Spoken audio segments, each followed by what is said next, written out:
오늘 우리에게 주시는 하나님의 말씀은 구약성경 사사기 17장 6절과 21장 25절의 말씀입니다. 우리 함께 찾으셨으면 함께 말씀을 봉독하시겠습니다. 그때에는 이스라엘에 왕이 없었으므로 사람마다 자기 소견에 옳은 대로 행하였더라. 21장 25절입니다. 그때에 이스라엘 왕이 없으므로 사람이 각기 자기의 소견에 옳은 대로 행하였더라. 아멘. 사사기를 이렇게 쭉 읽어가고 있고 그동안 우리 사사들을 주일 예배 때, 새벽 기도회 때 이렇게 쭉 살펴보았었습니다. 오늘 사사는 아니지만 정말 이 사사 시대에 있었던 아주 상징적인 중요한 사건 한 가지를 여러분과 함께 나누려고 합니다.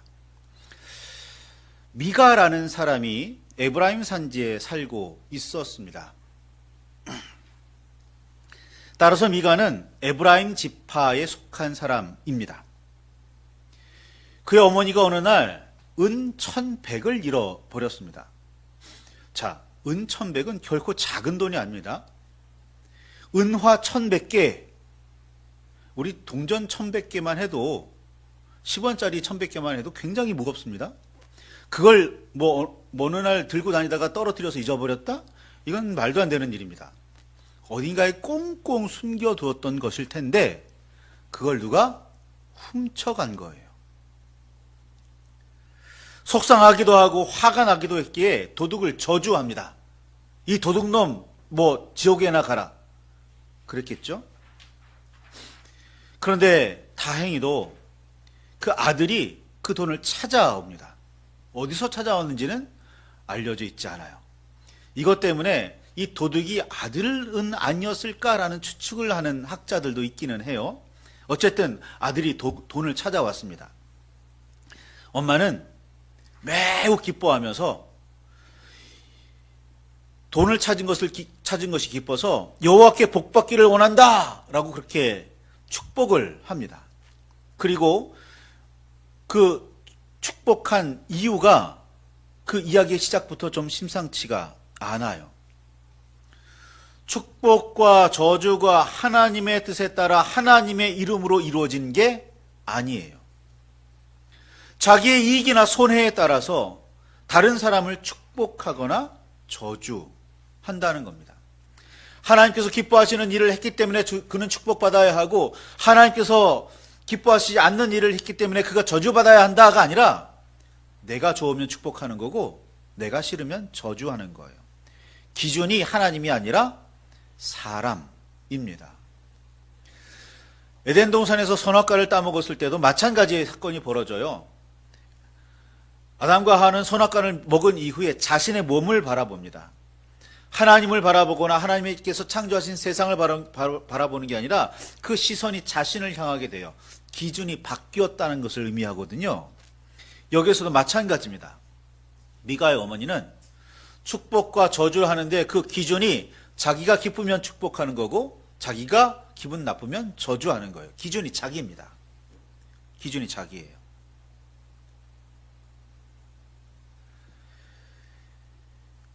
하나님의 뜻 관계 없습니다. 내게는 이익이 되더라도 하나님의 뜻에 합당하지 않을 수 있고 내게는 손해가 되더라도 하나님 앞에서는 축복일 수가 있습니다. 특히나 욕정에 사로잡힌 사람 혹은 욕망에 물든 사회라면 더더욱 내 기준에 따라 내가 좋으면 축복하고 내가 싫으면 저주하는 일들이 비일비재해집니다. 그러니 미가 집안에 일어난 사건은 그 시대를 대변하는 여호와의 뜻이 아니라 자신의 이익이나 손해에 따라 축복과 저주를 남발하던 시대를 고발하고 있는 겁니다.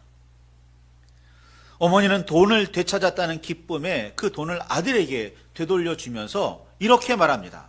사사기 17장 3절에 있는데 내가 내 아들을 위하여 한 신상을 새기며 한 신상을 부어 만들기 위해 내 손에서 이 은을 여호와께 거룩히 드리노라 라고 말합니다. 여호와께 드리겠다라는 표현은 여호와께 드리겠다고 했으니까 참 좋은 말이야 라고 생각할 수 있는데 그 앞에 있는 말들이 참담합니다. 신상을 새기겠대요. 신상을 부어 만들겠다는 겁니다. 은신상을 만들겠다는 뜻이죠. 10계명의 두 번째 계명이 뭔지 아십니까? 어떤 형상으로도 신상을 만들지 말라는 거예요. 10계명 하나님의 명령 자체를 완전히 어기는 그런 어떤 말인데, 그런 결정인데 하나님의 이름으로 드리겠대요. 이게 도대체 무슨 말이에요? 하나님의 뜻을 따르겠다는 거예요? 따르지 않겠다는 거예요? 말은 하나님의 이름으로 라고 이야기하는데 실제는 하나님의 뜻대로가 아닌 거예요. 하나님 믿는 것 같기는 한데 그런 것 같은데 실제로는 아닌 거예요. 하나님께 영광 돌리는 건 당연히 관심이 없어요. 그런데도 어머니는 아들을 위한다며, 이게 아들을 위하는 일이라며 신상을 새길 것을 아들에게 이야기합니다. 은장색, 즉 은세공 기술자를 통해서 신상을 새기고 부어 만든 미가는 그 만든 신상을 자기 집에 두었고 내쳐서 신당까지 차렸습니다. 우리말 번역이 신당이지 제사를 드릴 수 있는 제단을 쌓았다는 뜻입니다. 제단은 함부로 쌓을 수 있는 게 아닙니다. 하나님께서 쌓으라고 하실 때 쌓을 수 있는 겁니다. 여호수아 시절 요단 동쪽으로 돌아가던 루벤 사람, 갓 사람, 므낫세 반지파가 기념물이라며 마음대로 제단을 쌓았다가 요단강 동쪽과 요단강 서쪽으로 나뉘어진 이 이스라엘이 둘로 갈려져서 전쟁을 벌일 뻔한 일도 있었습니다. 그러니 굉장히 민감한 일입니다. 하나님께서 그곳에서 나타나셨기에 그곳에 제단을 쌓은 일은 있었고 그 후에도 하나님께서 여기에 나타나셨으니까 여기에 나타나셨던 하나님께서 우리를 보아주십시오라고 그곳에서 제단을 지은 일은 제사를 드린 일은 있었어도 마음대로 제단을 쌓는 일은 이건 우상 섬기는 때나 그런 사람들이나 하던 일이었지 제단을 마음대로 쌓을 수 없었어요. 그런 일을 미가가 마음대로 해버립니다. 미가는 에브라임 지파 사람입니다. 그런데 그 어머니라는 사람은 마음대로 신상을 만들지를 않나. 그 아들이라는 사람은 마음대로 제단을 쌓고 있는 거예요. 나아가 어떤 일까지 벌이는 줄 아십니까? 제사장의 예복인 에봇을 만들고 특별히 좀 작은 신상, 집안에 들 수 있는 작은 신상이라고 말할 수 있는 드라빈까지 만듭니다. 그리고는 아들 중에 하나를 택해서 제사장으로 세워버립니다. 하나님의 율법에 따르면 제사장은 아론의 후손들만 이을 수 있는 직분입니다. 제사장은 여호와께서 지혜의 영으로 세우셔서 하나님의 뜻을 분명하게 아는 사람이기에 하나님의 뜻에 따라 직분을 감당할 수 있습니다. 그러나 미가는 도둑 맞았던 은을 되찾은 김에 신상을 부어 만들고 신상을 자기 집에 설치한 후에 자기 맘대로 신당을 자기 집에 설치한 후에 자기 맘대로 제사장까지 세워버립니다. 입으로는 여호와께 복받기를 원한다, 여호와께 거룩히 드린다 라고 말은 했지만 행동은 그 무엇 하나 여호와의 뜻에 합당하지를 않습니다. 아니, 애초부터 여호와의 뜻을 전혀 살피지를 않았습니다. 온통 자신의 기쁨과 즐거움을 위해, 자기의 복을 위해 자기 마음대로였던 겁니다. 이 와중에 유다 베들레헴에 살던 레위 청년 하나가 에브라임 산지에 흘러 들어왔습니다. 레위인은 여호와 하나님을 기업으로 하며 제사와 제단을 섬기도록 구별된 사람들입니다. 제사장과 더불어 여호와의 제단에 드려진 제물의 일부를 받아서 나누어 먹었습니다. 이스라엘 백성들이 성전에 드린 성전세, 그것으로 생활을 할 수 있었던 사람들입니다. 그러니까 이스라엘 백성이 여호와의 뜻에 따라 온전히 여호와를 섬기기만 했더라면, 여호와의 뜻에 따라 그렇게 섬기면서 제물을 제대로 바치기만 했더라면 레위인들은 늘 언제나 먹고 사는데 문제가 없습니다. 그런데 그런 레위 청년이 떠돌아 다녀야만 했다는 건, 그렇죠, 이스라엘 백성들이 제대로 제물을 드리지 않았기 때문에 먹거리를 충당할 수가 없었다는 거예요. 그래서 자기 살 길을 찾아 떠돌아 다니는 겁니다.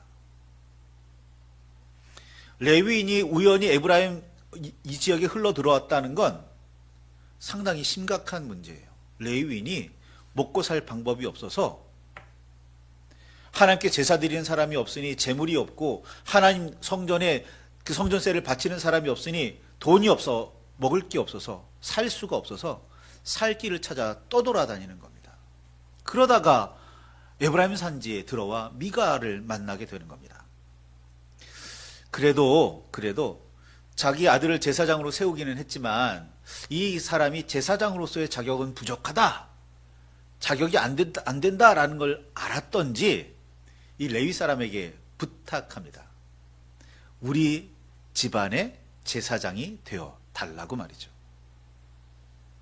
그런데 다시 말씀드리지만 레위 사람은요, 성막 혹은 제단, 이런 성전에 있는 기물들을 다루는, 간수하는 사람들이지, 제사장의 역할은 아론의 후손만 할 수 있어요. 그런데 이 레위 사람은 뭘 하냐면 제사장이 되어달라니까 냉큼 그 자리를 차지해 버립니다. 미가와 관련된 이야기 속에 등장하는 모든 사건들, 모든 사람들은 어떻게 그렇게 하나님의 뜻을, 하나님의 말씀을, 율법을 그렇게도 어겨가고 있는지 참 대단들 합니다. 하나님의 말씀대로라면, 율법대로라면 일어나지 말아야 할 일들이 버젓이 하나님의 이름으로 일어나고 있는 거예요. 그 즈음에 단 지파는 거주할 땅을 구하는 중이었습니다. 여호수아와 함께 가나안을 정복했을 때 이 단 지파는 차지해라라고 맡겨진 땅이 있었어요. 그 땅이 너희의 기업이다 라고 주어진 땅이 있었습니다. 그런데 문제는 그 땅을 단 지파가 온전히 점령하지 못한 거예요. 그러니 비좁을 수밖에요. 자기의 능력으로 차지할 수 있는 땅이 어디 있을까? 정탐꾼을 내보낸 겁니다. 그 사람들이 어찌어찌 다니다가 미가의 집을 지나치게 돼요. 그리고 미가의 집에 신상도 있고 신당도 있고 제사장도 있다는 사실을 알게 됩니다. 그리고 그곳에서 하룻밤 머물다가 지나쳐서 정탐을 더 하게 되죠. 그리고 그 정탐꾼들은 후에 가나안 북쪽 끝에 있는 라이스라는 지역을 살펴보고 자기들이 차지할 수 있을 만하다 여기게 됩니다. 왜냐하면 그 라이스 지방에 사는 사람들이 전쟁을 모르던 사람들이에요. 하도 꼭대기에 산간 지방이 있어서 그랬는지 찾아오는 사람이 별로 없어요. 그러니까 여기는 우리가 충분히 차지할 수 있겠다라고 여겼든지 라이스 지방 점 찍어 두고서 돌아갑니다. 단지파에 돌아가서 이렇게 있으니 우리 가서 점령합시다. 단지파가 600명의 군사를 일으켜서 그 땅을 점령하려 보냅니다. 그러다가 어차피 가는 길에 있으니까 이 600명의 단지파 군사들이 미가의 집을 지나치게 돼요. 정탐했던 사람들이 저 집에 신상도 있고 신당도 있고 저 집에 제사장도 있더라. 우리 그 신상을 빼앗아 가자. 마음 먹습니다. 여호와 하나님을 섬기는 사람들일 거 아니에요. 여호와 하나님께서 나의 백성이다라고 말씀하신 12지파 중에 하나잖아요. 그런데 그 사람들이 지금 뭐 하고 있어요? 저 집에 남의 집에 있는 신상을 탐내요. 여호와 하나님께 나아가는 게 아니라 남의 집에 있는 신상을 탐내요. 그 남의 집도 물론 여호와 하나님을 섬겨야 하는 사람들인데 엉뚱하게 신상을 세워놓고 있는 거긴 하지만 이 단지파의 백성들이 에브라임 지파 미가 집에 있는 신상을 약탈해 갑니다. 밤에 좀 시끄러웠던지 제사장으로 있던 그 사람이 일어나서 왜 그 신상을 빼앗아가냐 훔쳐가냐. 그러니까 단 사람들이 협박합니다. 조용히 있어, 조용히 있어. 큰 소리 내지 마. 조용히 있어. 그런 다음에 제사장이니까 함부로 죽이기는 좀 깨름직했던지 한 가지 제안을 합니다. 너 한 집안의 제사장으로 남을래? 한 지파의 제사장이 될래? 라고 이야기해요. 자, 뭐 제사장이니까 함부로 할 수 없어서 그런 제안을 냈다고 볼 수도 있겠지만 제사장을 함부로 세울 수는 없으니까 그 제사장마저도 데리고 가겠다는 뜻을 비춘 거예요. 그런데 여기에 이 제사장도 레위 지파 사람, 이 미가의 집에 제사장 되었던 이 사람의 셈이 시작됩니다. 한 지파의 제사장으로 살아갈 때의 풍요로움과 한 집안의 제사장으로 살아갈 때의 풍요로움을 저울질해요. 어떤 게 더 나을까? 그래서 이 제사장이 단 사람들을 따라갑니다. 성경에 따르면 이 단 사람들은 결국 라이스 지방을 점령했고 그리고 그때 빼앗아간 그 신상, 신당, 제사장 그들이 이 성경을 사사기를 기록할 때까지 거기에 있었다라고 그렇게 기록하고 있어요. 그러니까 단 사람들은 그 신상을 여호와라고 섬기고 있는 거예요. 자격도 없는, 율법에 따르면 자격도 없는 그 제사장이 그 지파를 대표해서 여호와께 신상 앞에 여호와라고 이름 붙여진 신상 앞에서 제물을 드리고 있는 거예요. 이 참 상황이 심각해집니다.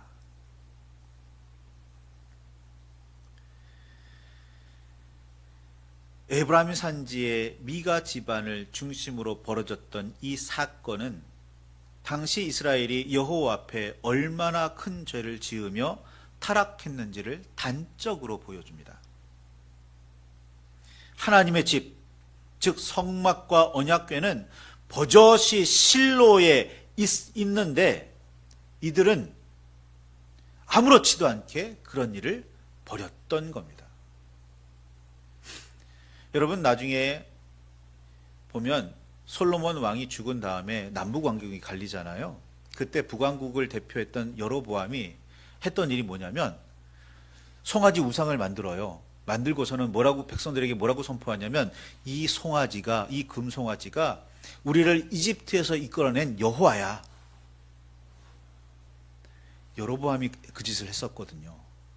그런데 이미 이전에 미가가, 단지파가 그 일을 했던 거예요.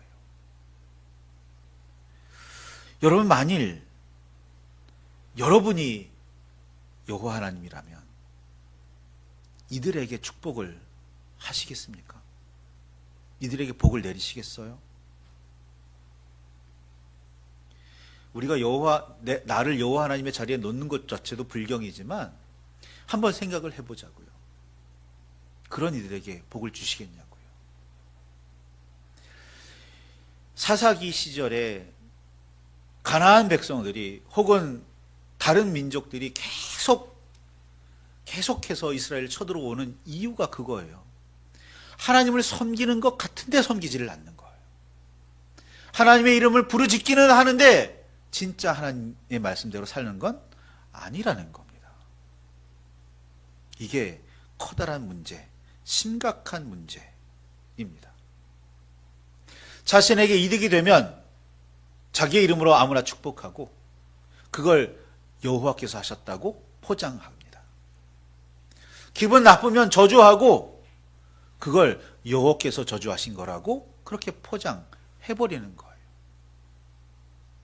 겉으로 드러나 보이는 형식은 여호와 하나님을 온전히 섬기는 것 같은데 실제로는 전혀 아니었던 겁니다. 이게 당연시 되던 시대가 사사들의 시대인 거예요. 아니, 어쩌면 오늘 우리가 살아가는 시대 마찬가지일지도 모르겠습니다. 이익이 있다면 여호와 하나님을 붙들고 이익이 없다면 버리는 시대. 그나마도 자기가 좋으면 붙들고 싫으면 내던지는 시대. 오늘 우리의 삶도 돌아보시기를 바랍니다. 이 시간 추수 우리의 삶을 지켜주신 하나님, 우리의 삶에 역사하시는 하나님, 동행하셨던 그 하나님을 기억하며 하나님께 감사 예배를 드립니다. 추수감사를 드린다는 건 한 해 동안 베풀어 주신 그 은혜를 기억합니다. 하나님의 역사를 찬양합니다. 이게 감사거든요. 그런데 오늘 우리 마음을 한번 생각해 보시기 바랍니다. 돌아보시길 바라요. 정말 한치의 어떤 다른 생각 없이 참 감사의 마음을 품고 계십니까? 아니면 감사절기라니까, 감사의 때라니까, 감사할 건 별로 없지만 감사하고 계십니까? 아까 우리 찬양에서처럼 장미꽃도 감사하고 장미꽃 가시도 감사하는 거잖아요. 기쁨도 감사하고 슬픔도 감사하는 거예요.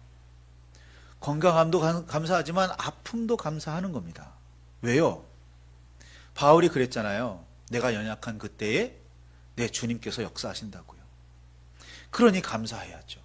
내가 아프다고 불평할 게 아니라 그때에 하나님께서 나를 더 깊이 생각하시고 나를 더 강력하게 붙들어 주시는구나 라고 말입니다. 그런데 우리는 혹시 달면 삼키고 쓰면 뱉는 어떤 사람들처럼 그렇게 하나님을 대하고 있는 건 아닌지, 그렇게 감사를 행하고 있는 건 아닌지 살펴보실 수 있기를 바랍니다. 하나님 앞에 온전하시길 바라요. 하나님의 말씀 앞에 온전하시길 바랍니다. 참되고 진정되게, 진실되게 주를 찬양하며 감사하시길 바랍니다. 물론 슬픔을 감사하는 일은 쉽지는 않습니다. 그러나 그럼에도 불구하고 감사할 줄 아는, 모든 일에 감사하며 찬양할 줄 아는 저와 여러분이 되시기를 바랍니다. 말씀을 붙들고 깊이 묵상하시길 바랍니다. 우리 함께 기도할 때 주님, 우리를 붙들어 주시옵소서. 우리 가운데 역사하시옵소서. 말로만이 아니라 진심으로 찬양하며 감사하게 하옵소서. 말로만이 아니라 참되게 주의 뜻대로 살아가게 하옵소서. 주님, 우리와 함께하여 주시옵소서. 함께 기도하시겠습니다.